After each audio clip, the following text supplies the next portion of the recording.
Hello, and welcome to the Product Momentum Podcast. This is a podcast intended to entertain, educate, celebrate, and give a little back to the product leadership community. Well, hello, and welcome to the podcast. Today, we have the great pleasure of introducing Dr. Timothy R. Clark. He's the founder and CEO of Leader Factor, a training, consulting, coaching, and assessment organization that focuses on leadership development, organizational change, strategic agility, psychological safety, and emotional intelligence. He's most notable for his contributions to the field of psychological safety and for his framework, which I happen to adore, the 4 stages of psychological safety. We'll talk about that today. Tim is the author of 5 great books, all of which I've read. And his latest book, The 4 Stages of Psychological Safety, was recently released by Barrett Kohler. Dr. Clark, welcome to the show. Oh, thanks, Sean. I'm honored to be with you. Thank you. All right. So our audience is out there creating software products in the wild. We talked a little bit about this in the pre-call. You know, it's a very human business. Yeah. I'd love to hear your thoughts on the relationship between creativity and psychological safety, because at the end of the day, we're all supposed to be innovating. We're supposed to be building things that didn't exist before, or building them in a better way, improving them. And that's all about creativity. Yeah. So what I would say, Sean, is that when we're being creative, we're doing it in context. We're doing it somewhere. In that context, the conditions, the atmosphere, that affects our ability to be creative. It either enables it or it shuts it down. And so this takes us to a concept that is very important for all of us to understand, especially for the folks out there that are building software products. And that is that when we're interacting, when we're in a social situation, we engage in what we call threat detection. It's a very normal and natural process that we go through. When we're working together, we're trying to figure out if we're in a safe or an unsafe environment. And if we're in a safe environment, then we typically offer a performance response. And what that means is that we believe we're in a safe environment, so we can go for it. We're eager to participate. We can release our discretionary efforts. Our creative powers can find their full expression. But what if we're not in a safe environment, or we perceive that we're not in a safe environment? Then we're going to offer a fear response. And a fear response is quite different. So let me go back. The purpose of a performance response is to create and add value. The purpose of a fear response is different. It's to survive. And so going back to your question, what is the relationship between creativity and psychological safety? Well, it's direct and fundamental.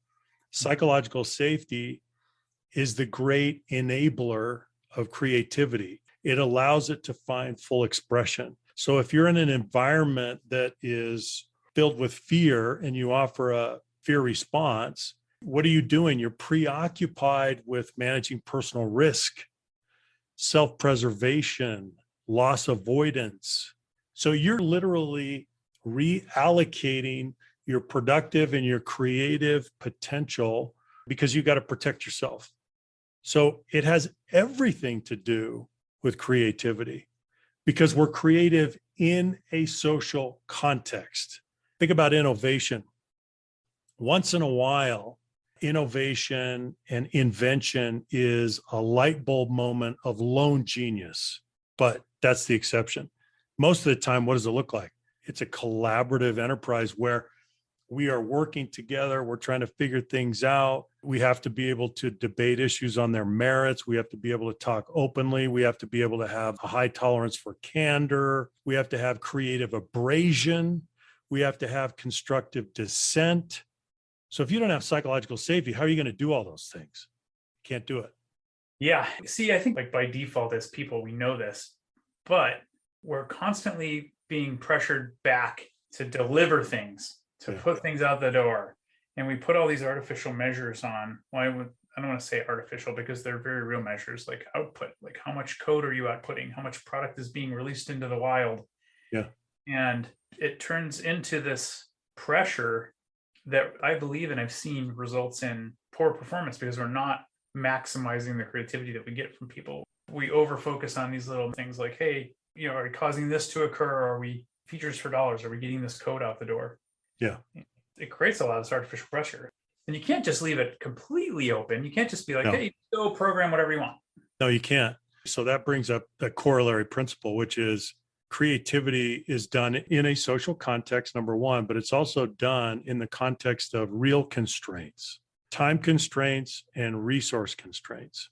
And that's the way it's always been done.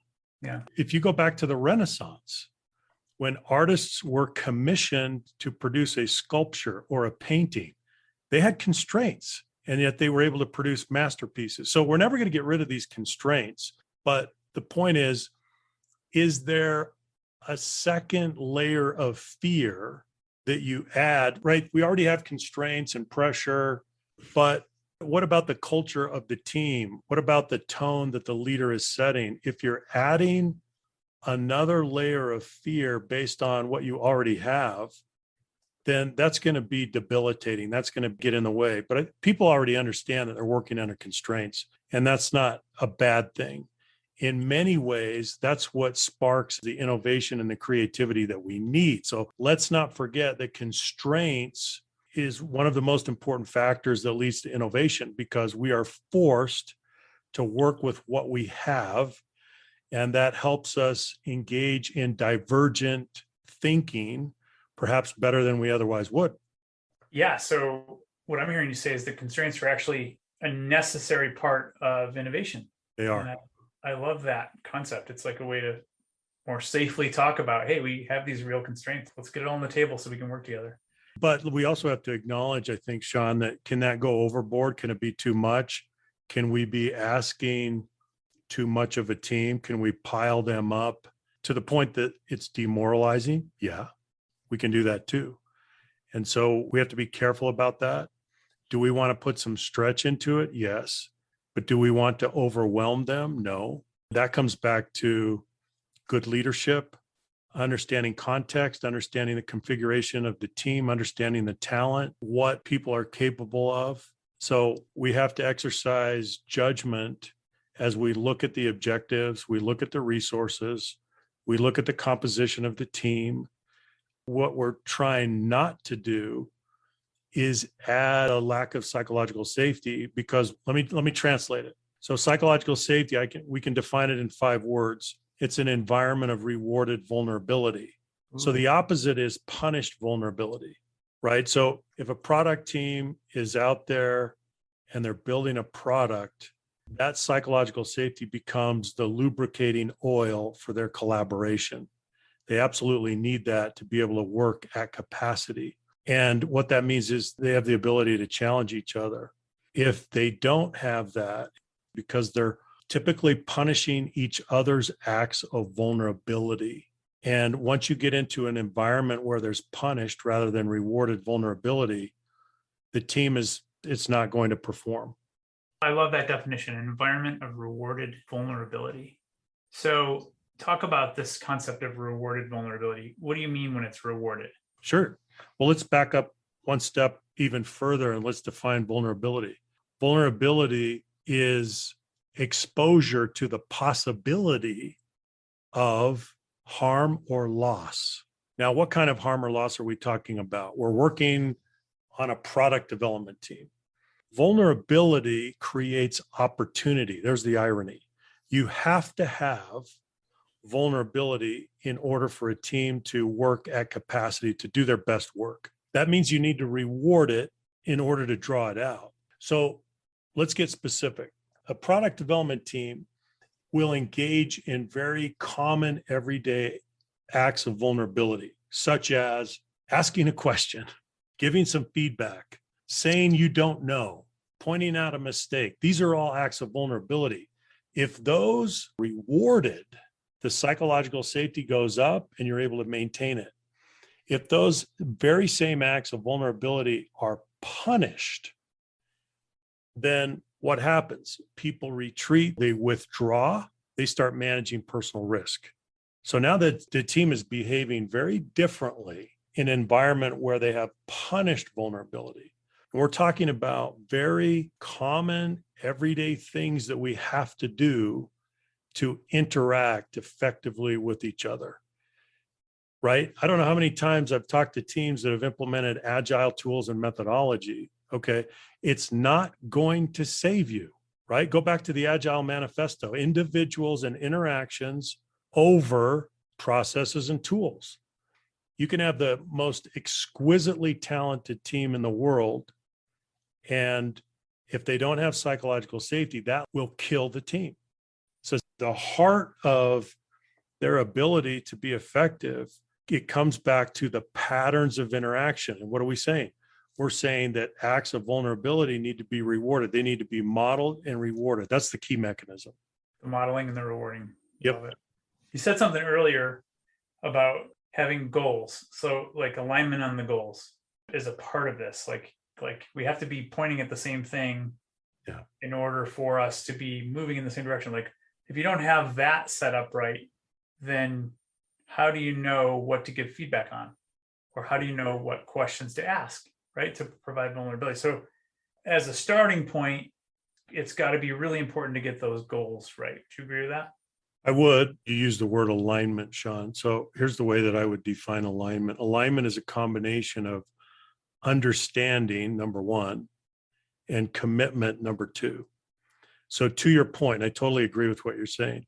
At the beginning of any project, ambiguity is not your friend, because the clear expectations allow us to create alignment. There's no alignment without clarity.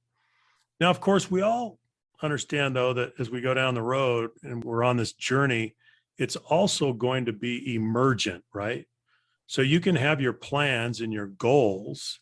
And if you're building software, your architects can say, this is where we're going and this is what we're trying to do. And here are your wireframes. And that's great. But guess what?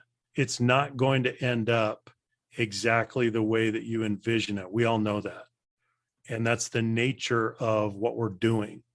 But we're striving for as much clarity around the goals and the expectations from the beginning so that we can create that alignment, and then we go.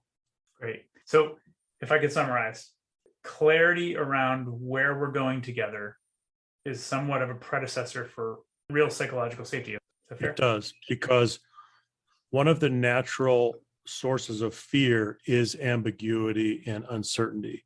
Now, we're not saying that we're going to remove that, but we're going to try to get as much clarity as we can from the beginning. And then that will contribute towards the psychological safety, that environment of rewarded vulnerability. And then we can begin. But we know that we're going to need adaptive capacity. We just don't know exactly what we're going to find. So we have to leave space for the emergence. Yeah, we do. You're not going to have any innovation if you just do exactly what you planned, right? So if we want innovation, we have to create the room and the space for experimentation and for us to learn in the face of, an ever-changing environment. Well, I think you said something important there, Sean, and that is that product development is a real-time learning enterprise. And so what does that require? It requires that the team develops learning agility. What's the definition of learning agility? The ability to learn at or above the speed of change. The team has to demonstrate the ability to do that. And they have to be able to do that together, because it's like strategy. There's deliberate strategy, which says, here's our goal and here's how we're going to get there. And we have it down. But as soon as that plan meets reality, that plan is going to be wrong. It's just a matter of degree. It goes back to the famous Mike Tyson quote, everybody has a plan until they get punched in the mouth. So we know that we're going to do the best job that we can to create the best plans that we can with clear objectives. But we know that when we collide with reality, we're going to have to adjust. And we know that the customer is the boss, and the customer is going to either reward us or punish us when we provide our product to them. And so there's just so much that we don't know. We have to be ready for that. Yeah. I love how fantastically clear you are with your language. Like, take the time to define the words that you're using so that we can communicate better. And I found that to be refreshing. So thank you for that. I've also can go in 15 different directions based upon all the things that you've just laid out here. Might need to do another podcast episode at some point. But for the sake of time, I want to jump into the 4 stages. So your 4 stages framework is amazing. You talk about the definition of psychological safety as an environment of rewarded vulnerability. So now if you take that and overlay it on your framework, the framework, for the audience sake, is basically an XY axis. On the X axis, you have permission. On the Y axis, you have respect. And then you have different stages of actual psychological safety, which once you see it, you can't unsee it. It makes perfect sense. I'll let you explain the different levels if you would. Sure. So as you said, Sean, psychological safety in the first place is a function of respect and permission. It's the fusion of those two dimensions. And then beyond that, there's a succession, or there's a progression rather, of 4 successive stages. So stage 1 is inclusion safety. And this is the foundation stage. Inclusion safety means that you feel included, you feel accepted, and you have a sense of belonging. And that's your foundation. And that's the foundation upon which we build everything else. But sometimes, if you take a look at teams, not everyone feels stage 1 inclusion safety, even though they're part of the team. And so that would say that we don't even have stage 1. So we've got work to do. Another way to explain the definition of stage 1 inclusion safety is that it's not expensive to be yourself. It's not expensive. Socially, emotionally, psychologically, you really can bring your whole self to work. So that's stage 1. In that low range near the origin, you actually have the word exclusion. Yes. Like you feel excluded. Yeah. There's no opportunity for psychological safety. It's kind of brilliant. Yeah. You haven't even achieved stage 1. You don't feel a threshold sense of inclusion and acceptance and belonging and attachment and connection. Then from there, we go to stage 2, which is learner safety. Learner safety means that you feel safe to engage in the learning process without fear of being marginalized or embarrassed or punished in some way. So think about the acts of vulnerability that are associated with learning. You can ask questions, you can give and receive feedback, you can experiment, you can make mistakes, and you'll be rewarded in that behavior, not punished. Then we go to stage 3, which is contributor safety. Contributor safety means that you're given a legitimate opportunity to make a meaningful contribution, make a difference. So what does that imply? It implies that you're given an appropriate level of autonomy together with support and guidance and direction. And humans have a very deep need to be able to contribute and make a difference. And you'll notice the sequence. Learning, stage 2, precedes contribution.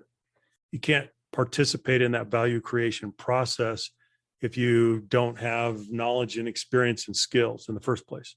So that's stage 3. Then finally, we go to stage 4, which is challenger safety. Challenger safety means that you feel safe to challenge the status quo without fear of retaliation, without fear of jeopardizing your personal standing. And what you'll notice is that as you're moving through the stages, you are also climbing a ladder of vulnerability. By the time you get to stage 4, the culminating stage, challenger safety, we're talking about challenging the status quo, which for many people is a pretty scary thing to do.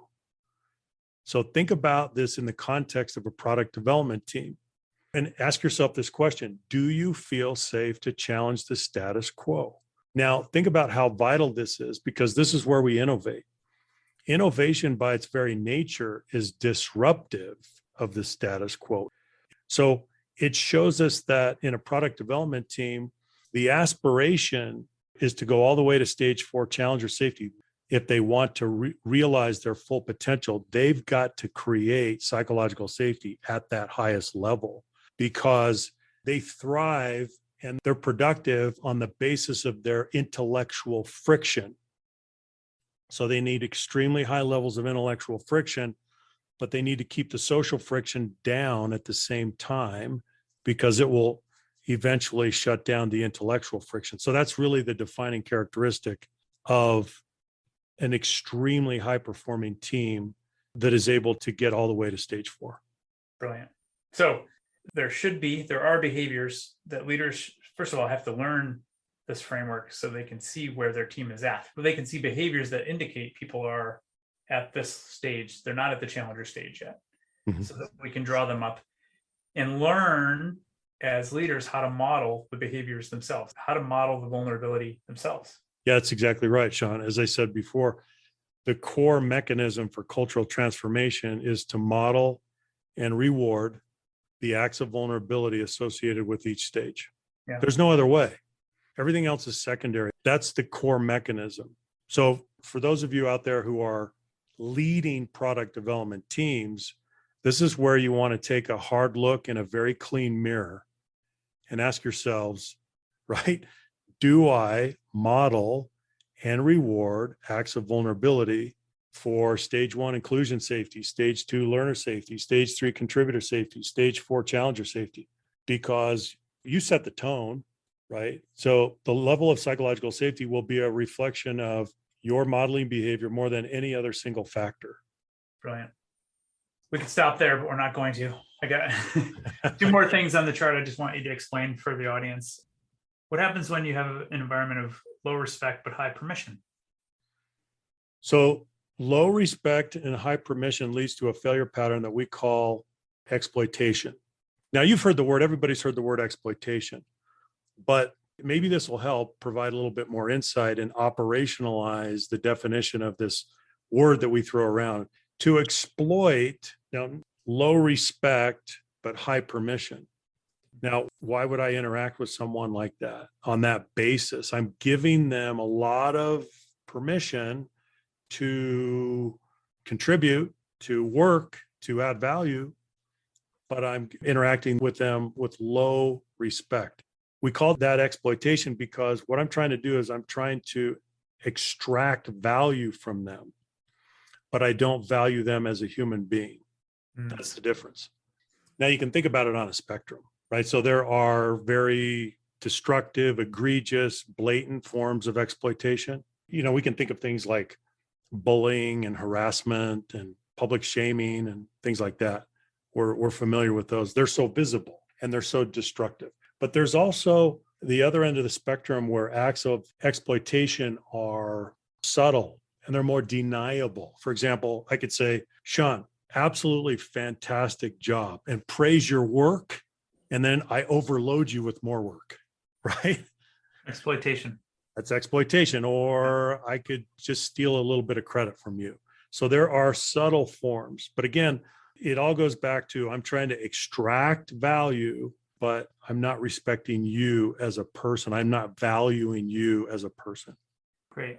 Love that response. How about the situation where you have high respect but low permission?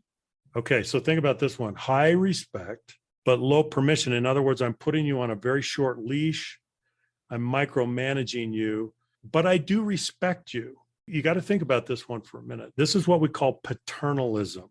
Paternalism means that I am unnecessarily micromanaging you. I'm getting in your way. I'm holding you back. Now, why would I do that? We see patterns of paternalism across most every organization. Well, think about the motivation of a manager or a leader that's paternalistic. I'm treating my people, I'm like a helicopter parent. I pat them on the head. I love you, don't touch anything. Why would I act like that? The most common root cause is that I don't understand leadership. Leadership is about becoming a force multiplier. It's about scaling influence and impact. And if I don't understand that, then I keep getting in the way. And what we find are often we find leaders and managers who are very well-intentioned, good, benevolent people, but they're still paternalistic. They just don't get leadership. And they don't learn how to let go. They don't learn how to empower. They don't learn how to really delegate. They don't learn how to really coach. And so they perpetuate this pattern of paternalism. I don't know if you've ever worked for a paternalistic boss, but it's tough. Yeah. All right. One more question here. Actually, 2 more questions. One, what are you reading these days that you would recommend to the audience? Let's see. The book that I'm reading right now is called They Tell Me the World's Going to End This Way. And it's about cyber terrorism and cyber warfare. Pretty incredible read from a New York Times journalist. And I read widely across disciplines. I don't focus on business books. I'm also reading The Quest for Cosmic Justice by Thomas Sowell. And the reason that I try to read widely, and this goes back to creativity and innovation, most of the time when we're at our best creatively, it's cross-disciplinary. For sure. And so I think that if we come at things from different angles and different perspectives, I think that we're capable of doing better work. It looks like you're sitting in a library with tiers of books behind you. There's huge, very well read, I'm sure. Those are great suggestions. Thank you. And lastly, you've been very generous with your definitions today. So I'm going to ask you for one more. How do you define innovation? What does it mean to you? Innovation. Let me distinguish between two kinds. Let's say type 1 and type 2. Type 1 is incremental and derivative. Let's say that. So incremental means I made a little improvement, and that improvement derives from what we've already been doing. So it's incremental and it's derivative. That's type 1. And I would argue, Sean, that probably 99% of innovation is type 1. We're building on what we already know and what we've already done. And that's fantastic. Type 2 is radical and disruptive. It does not build on what we've done before. It departs from it. And it represents a step change improvement, a non-linear change. Honestly, if you really think of it, there's very little genuine type 2 innovation, radical and disruptive. But I think it's helpful to distinguish between type 1 and type 2. I think those are helpful frameworks to think about. And then in that context, we can think about what we're trying to do. So that's the way I define it. Love it. All right. Anything you've got coming up in the near future? Any books coming out or anything you're doing that you want to tell the audience about? Well, we just released our second generation team transformation process. And that's a process that we send teams through. They take an assessment based on the 4 stages of psychological safety to get a baseline. And then they help each other through a 12-week process where they try to shift the prevailing norms of the team and achieve higher levels of psychological safety in each of the 4 stages. So we're pretty excited about that. That sounds exciting. Yeah. Well, thank you so much for joining us today. Appreciate your insights and knowledge sharing. Well, thank you, Sean. I really appreciate the opportunity. Well, that's it for today. In line with our goals of transparency and listening, we really want to hear from you. Sean and I are committed to reading every piece of feedback that we get, so please leave a comment or a rating wherever you're listening to this podcast. Not only does it help us continue to improve, but it also helps the show climb up the rankings so that we can help other listeners move, touch, and inspire the world, just like you're doing. Thanks, everyone. We'll see you next episode.